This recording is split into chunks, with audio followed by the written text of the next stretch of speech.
My name is Stephen Adubato, and I'm a teacher at St. Benedict's Prep, which is an inner-city school run by the Benedictine monks of Newark Abbey, located in the heart of Newark, New Jersey. I also was a participant in the Scala Foundation's 2018 Scala Summer Seminar, and I'm very grateful to Dr. Margarita Mooney for inviting me to host this discussion with my school's headmaster, Father Edwin Leahy.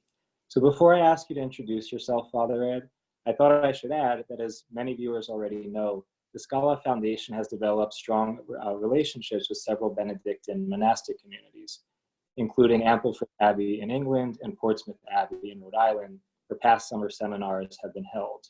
And some of our viewers may have been present at or watched the Scala Foundation panel on the Benedict option, which was hosted at St. Benedict's Prep back in December 2019. And I think it's worth pointing out that the name of Scala Foundation is taken from chapter 7 of the Rule of St. Benedict, which speaks of the 12 steps on the ladder, or in Latin, Scala, of humility. So that having been said, we're very much grateful to have you with us today, Father Edwin. Happy to be here with you, Stephen, always. Thanks. So for those who aren't familiar with St. Benedict's Prep, can you start by briefly telling us about the history of the school and of your relationship with the school personally? Sure. And if I go on, because I'm old, if I go on too long, stop me, Stephen. Right? I mean, I don't go on, I hope, because I'm old. I go on because there's a lot of history between when I was born and this moment.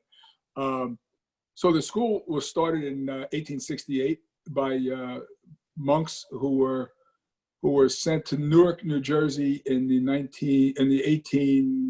1840s to deal with the growing German Bavarian population here in Newark. And eventually it became a priory, and then they started an elementary school first, St. Mary's Elementary School, and then St. Benedict's Prep, which actually had a college charter. It was the College of St. Benedict back then in the 1868. And the first students were a couple of Germans and I think two Irish brothers who lived nearby. So right from the very beginning, it's interesting that the monks were concerned about building bridges between people, because the Irish and the German was not a typical, they didn't particularly like to do things together, because the most recent immigrant group to the United States is frequently the one that's the butt of everybody else, of the more established groups' antagonism. So from the very, very early first days, there were some Irish and German kids together. So, and it's grown from there to a school of over 800 students now. That's, if you drew a circle around Newark, you'd probably put the compass point on our roof. We now sit on about 12 acres in the middle of downtown Newark, and we have 800 students from kindergarten through actually grade 13. So some guys may either come for a 13th year of school or may stay longer with us for various reasons.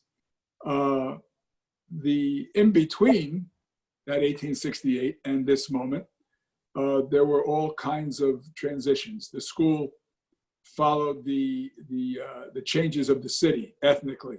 So as it went from German to Irish, Irish to Italian, Italian to the African dispersion, originally Italian to African American, and then the immigration from West Africa in the 1980s made it this whole African dispersion, and then in more recent history here in Newark, the large Latino immigration from all over South and Central America. And the school has had all of those transitions happen within it as well, with the exception in 1972, as it was becoming more and more African American. America's original sin is racism, right? And it reared its ugly head here, and the school wound up closing in June of 1972 with no intention of it reopening. We lost several men from our monastery. They went to another monastery here in New Jersey. And we were left in Newark trying to figure, well, what are we going to do? Because our life as monks depends on community. And we had to, in order to sustain ourselves, we had to spread out and do all kinds of different jobs and come back here at night. And we would plan on what we were going to try to do. And we decided, well, we'd do some educational venture to be able to sustain our life of prayer, because we meet together several times a day, as you know, to pray, to celebrate the Eucharist. And it was impossible to do that if we were working all over the place. So we started this school venture with about 89 students in 1973. And at a meeting of parents one night, one of the fathers said to me, "Father Ed, I want to know why it was good enough." It was not St. Benedict's Prep, by the way. And he said, "Why was it good enough to be St. Benedict's Prep when it was all of you? And now that it's all of us, it can't be St. Benedict's Prep anymore." Meaning, when it was all white, it was okay to be St. Benedict's Prep. But now that it was all African Americans, it couldn't be St. Benedict's Prep anymore. So I didn't have an answer for him. So I said, "Mr. Lamb, I think you just reopened St. Benedict's Prep." And that question got the school reopened, and it made us learn that what we needed to do is I say this every time I tell this story, what they say in self-help groups, especially friends of Bill Wilson, Alcoholics Anonymous, they say, take the cotton out of your ears and stick it in your mouth, to shut up and listen. And we learned how to listen to people and how we might be able to accompany them through life. And we've been privileged to be able to live here and to live our monastic life here in the middle of Newark, embraced, so to speak, by this community that's now African dispersion and Latin American families and kids. So in the midst of that, we expanded to a 7th and 8th grade back in the late 1970s. And then here about 4 years ago, we took responsibility for the elementary school that had been mentioned earlier, that was first started here before the prep school. And we took responsibility for that from the diocese. And so now we're K to 8 co-ed, 9 to 12 single sex boys. And just because of a situation here recently in the last 8 to 10 weeks, a Catholic girls' school, monastic girls' school, was closed, and those girls trapped me, and with their ideas, and in conjunction with our guys, and it looks now like we're going to open a girls' division, single sex as well, because the kids put this together, and we've been running as adults trying to stay up with them, because we have this mantra here that we learned from our father, Mark Payne, who has since gone to the Lord, that don't do for kids what kids can do for themselves. And they did a lot for themselves in this situation. They created this girls effort and then asked us to help them make it happen. So that's what we're doing. So a lot's happened between 1868 and now. So obviously it's a very rich history. And as we can see now with what's happening with the new girls division, there's a very unique mission, a unique vision at St. Benedict's Prep. How would you describe that mission in your own words? And what is it that makes the school so unique? So in fact, what is the big challenge for us now? What makes it unique is the life of the monastery kind of runs through our work, right? The school is the work of the monks. Some monks run farms, some monks bake bread, some monks make vestments, and some monks in the United States have the history of education. In fact, Benedict in his rule makes provision for those young people that are brought to the monastery kind of to be raised in the monastery by the monks. Number one. Number two, he also makes provision by saying that we have to be prepared for the children of the rich, the children of the poor, and the children who have nothing. It's a very interesting distinction that Benedict makes between the poor and those who have nothing. And we have all of those kind of kids here in school, kids who live in poverty and some kids who live in misery. And there's a big difference between poverty and misery. So the life of the monastery runs through the school. So community is at the heart of who we are and what we do, to build community. And I would maintain that much of what's been destroyed in the United States is the sense of community. Neighborhoods have been destroyed. One way of thinking about community, correct? It's a big problem to this rugged individualism that is the United States has begun to isolate people, and all people are worried about is what's in it for me. So the school's vision is to create community, to deal with issues of the heart. Therefore, our counseling center is essential to what we do, to be able to address issues of the heart. Lots of people that come to us have been wounded in various ways. And to create, in addition to that, to create leadership, to create voices, to help young people, especially young people of color, to discover their voice or to amplify their voice. If they already know they have a voice, so to speak, but to amplify that voice so that they can be heard in ways that are helpful not only to them, but to the greater society. Yeah, and continuing on this topic of community, I think something important to mention is our daily morning convocation. So every day before classes start, the students meet together for this convocation where we take attendance, we pray, we sing, we make announcements. And the idea for morning convocation was loosely inspired by the Benedict's communal gatherings for prayer and for chapter meetings. And as you often say, convo is the most important part of the day. So what does it mean to you to say that St. Benedict's Prep is a monastery school? And in what other ways is the life of the school shaped by the monastic lifestyle? Yeah, so the kind of the heartbeat of the place is the monastery. And that heartbeat beats through the whole place. So this rhythm of prayer and work is part of the day. So we meet every morning. Community is, in fact, we're seeing the challenges we have right now in the middle of the pandemic. Community thrives when it can be seen, right? When people can experience it. And so meeting every morning, you can see the community, right? You're in the midst of it and you're enwrapped in it, so to speak. So that's why that part of it is so important. And praying together. Then at midday when we eat lunch, we pray together again. So being part of a monastery school and feeling that rhythm of prayer, and I think it also seeps into to the students, and so when they become adults, we're actually seeing it now when we do Convo virtually. People calling in, they know that there's a prayer wheel, so to speak, spinning here, right, all the time.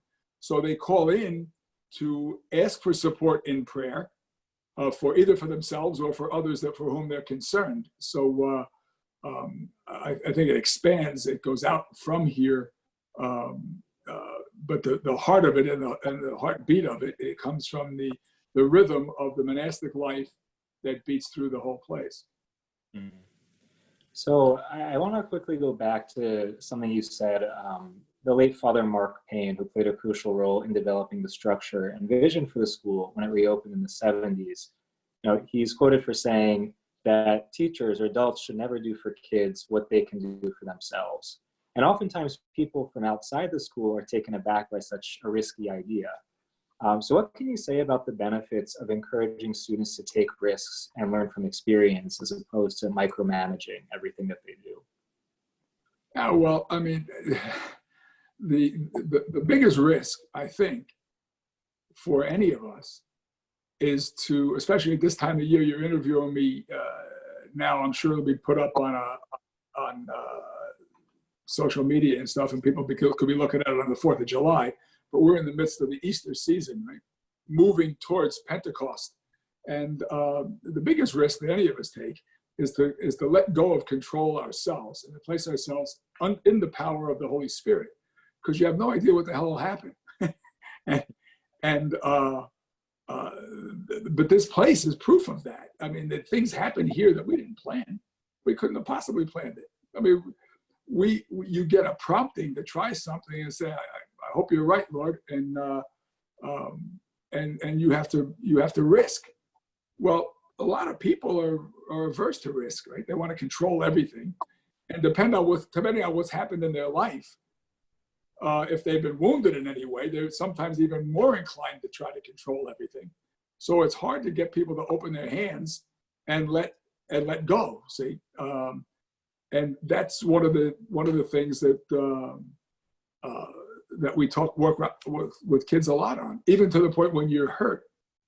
When you've been wounded, you try to hang on to the anger of the wound, and it paralyzes you eventually. You can't grow, right? So that risk taking is essential, I believe, for the people of faith. And of course, the problem is you have no idea what will happen.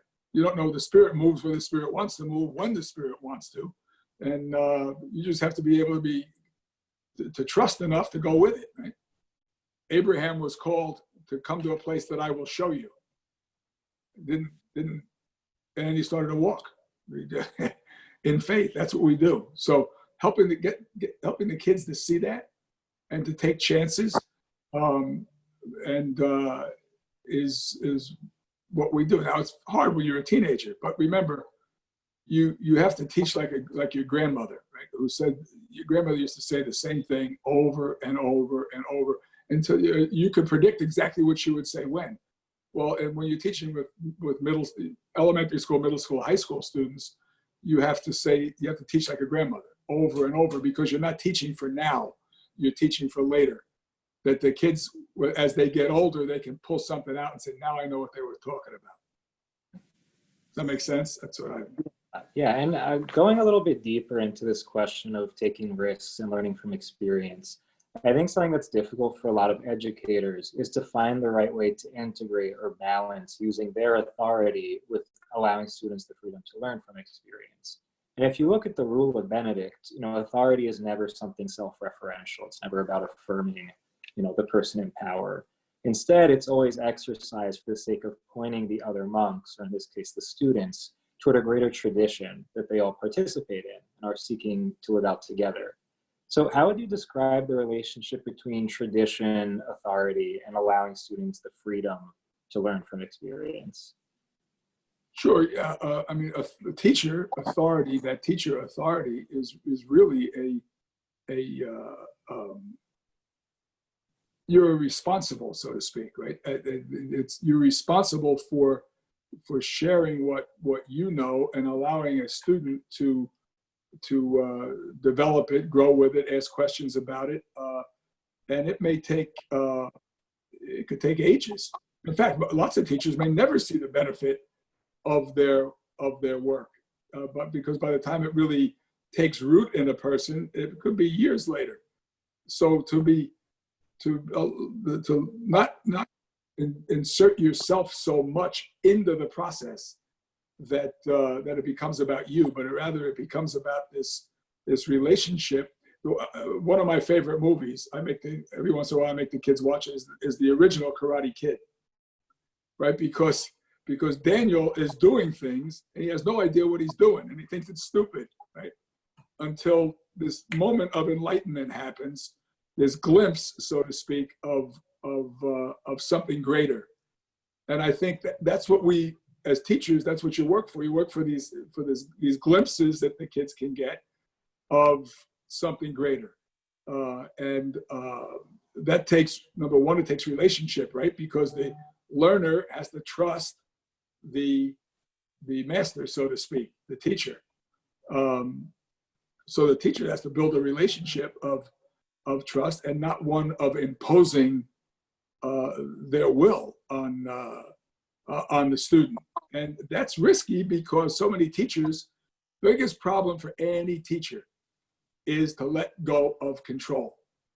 Change throws most teachers completely off the rails, which is what makes it so difficult to engage in this process, because you have to be willing to run the risk of going off the rails, you see, because change happens in the person with whom you're relating. And it may not be the change that you want. So you may think he ought to change one way, but the glimpse that he gets of what ought to happen takes him in a completely different direction. That's why the Spirit has to be involved in it. But it's very difficult, and it's it can lead to what seems like chaos. You know what I mean? That this is like craziness, but you have to stick with it long enough to see that new life can emerge, resurrected, glorified life, resurrected life. Yeah, and continuing off this question of tradition and introducing students to something that's greater than themselves. Something that you mention a lot to the students is that this can be particularly difficult for underprivileged communities, specifically Black Americans, who have been systematically cut off from their roots. And at Benedict's, one of the biggest gifts is that we have alumni who return, who come to share their experience or just to be present.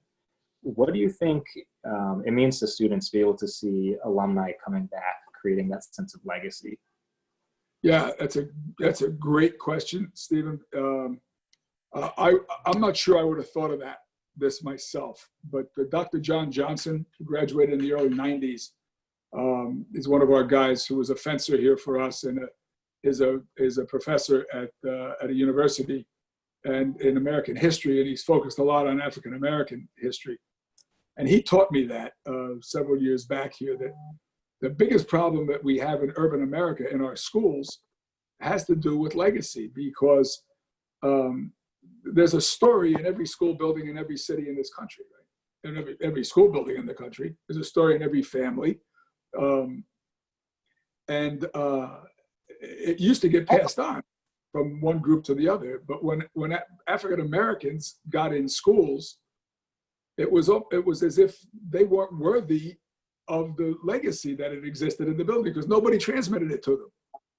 In fact, the exact opposite would happen. And you can hear it you still hear it. You still hear it. People talk about Newark. They say, oh, Newark used to be a great city. Well, if you're living in Newark now like I am, what it used to be, what does that mean? Now it's a dump, and I'm part of the dump. So what does that make me, right? And you hear the same thing about schools. Oh, that used to be a good school.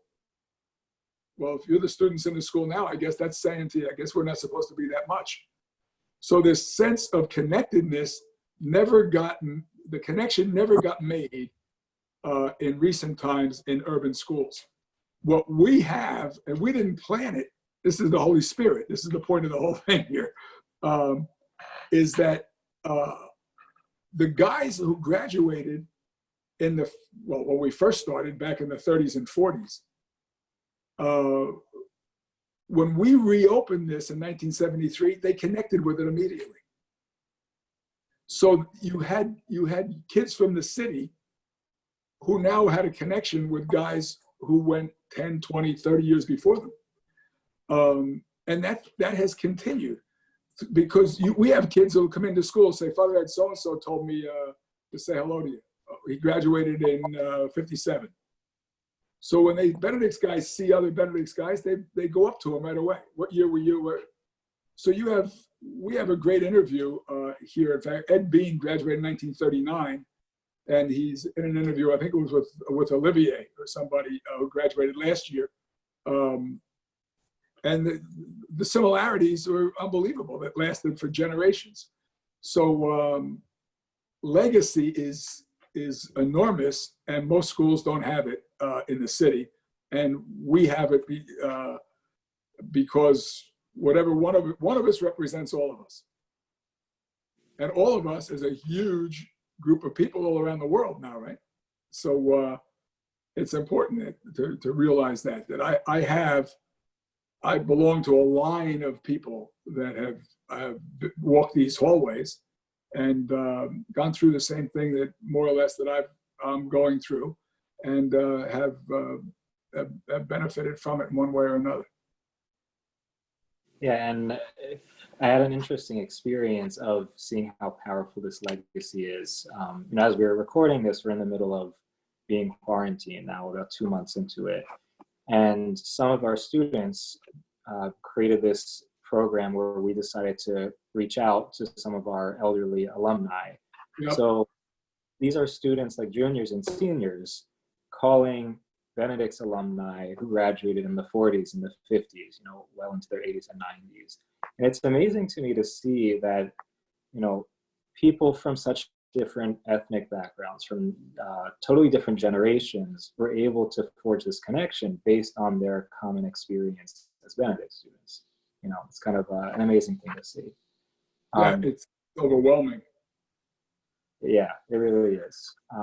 But, you know, continuing about this experience of being quarantined, you know, I remember the first day that our classes went virtual, you told the students that you expected them to sign into their classes on Google Meet every day with their cameras on and wearing their uniforms. And even though many of them may complain about it, I've started to see, at least as a teacher, how crucial this is for maintaining their sense of identity and belonging to a community. And as I've spoken to friends who teach at other schools, I found that, you know, a lot of administrators are afraid of setting those kinds of high expectations for virtual learning. So what can you say to schools that are struggling to foster a sense of community and shared identity right now? And what is the importance of holding high expectations for students during, you know, this time of virtual learning? Yeah, well, I mean, that's why, I guess that's why monks who sometimes don't go out very often, right? They're living in a monastery in an enclosed situation, but they all dress the same way because it's important for our self-respect to be able to get up every day and to get dressed and to present ourselves, right? For the sake of the other, for the sake of the other. So part of it comes from that. I mean, I have to get up and get dressed every day in my habit, so therefore I expect the kids to get up every day and get dressed in their uniform. But it gives you a sense of purpose. In this kind of quarantine, if you're not accustomed to being alone, I mean, in one sense, it's a gift for us who are monks, right? I mean, we live this way, more or less quarantined all the time, so it's not a big burden. But for others, it can be a real challenge. And if you can't get up every day and get dressed and have a purpose and realize who you are, you can get lost in a big hurry. Because in America, most people don't feel valued for who they are. They feel valued for what they do. And when you strip away what you do, and you're just left with who you are, you had better get to be pretty good friends with yourself relatively quickly, or you're going to have big major challenges and problems. So coming to know who you are and be valued for who you are is the heart of community. Is the heart of community. So therefore, the virtual convocation every day, and teachers having office hours, and teachers and maintaining ways of if a kid turns off his camera, you know, John Rowe wants to know why the camera's off, and we'll force a meeting with kids and with the parents because why? Because you're valued. You're valued. The problem with a lot of kids in urban centers is they don't feel like they're valued. Correct? And frequently don't value themselves. So it's a big task of kind of, so to speak, loving them into a different kind of way of being. That's the task of community. Made somewhat more difficult, no doubt, when you have to do it virtually. But you have to work twice as hard at it to demonstrate, which is what I think that's what the elder alumni feel when the younger guys call them, right? That they're connected, that they're valued. For what? For what they do? Most of them can't do anything anymore. They're 90-some years old, right? But they're valued for who they are in the community. And that's, in America, that's a big problem because everybody's valued for what they do. They're even known by what they do, right? I mean, not by who they are. Yeah, and you know, as we wrap things up, I want to bring together 2 points that you mentioned. First of all, that for teachers, for administrators, it can often be very difficult for us to feel like we're losing control, like we can't micromanage every single detail of what's happening. And that's especially difficult right now as we're educating virtually. But on the other hand, especially being in the Easter season, if we're not open to the Spirit, if we're not open to being creative, to responding to the new circumstances that are in front of us, then, our educational method kind of hardens. It's becomes more difficult to really face the students and their real needs. So I wanted to ask you, what have you been learning personally from this experience of virtual education, and what new opportunities have you seen so far? Well, it's interesting. I've been thinking about that a lot, and in fact, I'm putting together a group of a small group of people to think about what schools might look like in the future. Because I don't believe that we're going to go. I hear people say, well, once we get back to normal. I don't think that's going to happen. I don't think we're going to go back to normal, number one. And number two, I'm not much interested in going backwards, right? I think I'm more interested in going forward into a possible new way of being that the Lord may be presenting us. That's why I think we have to be careful that we're not ignoring the Lord. This looks like a disaster. But I also read something recently that people in India, in some places in India, can now see the Himalayas. And they haven't been able to see them for decades because of air pollution, right? But because less people are driving cars, because more people are staying home around the world, they can see the Himalayas. Well, what opportunities are being presented us for a new way of being in terms of caring for the planet, caring for one another, taking time to realize, what is the real meaning of my life? This being quarantined can help you to think about that. What is the real meaning of my life? So I'm interested in going forward and thinking about what does forward mean for teenagers who have to go to school? How are we going to educate people? A teacher told me the other day he received an assignment, several assignments, in fact. You may get this too, but your guys are older. You teach mostly older kids. This was a 13-year-old who submitted his homework assignment at 4 o'clock in the morning.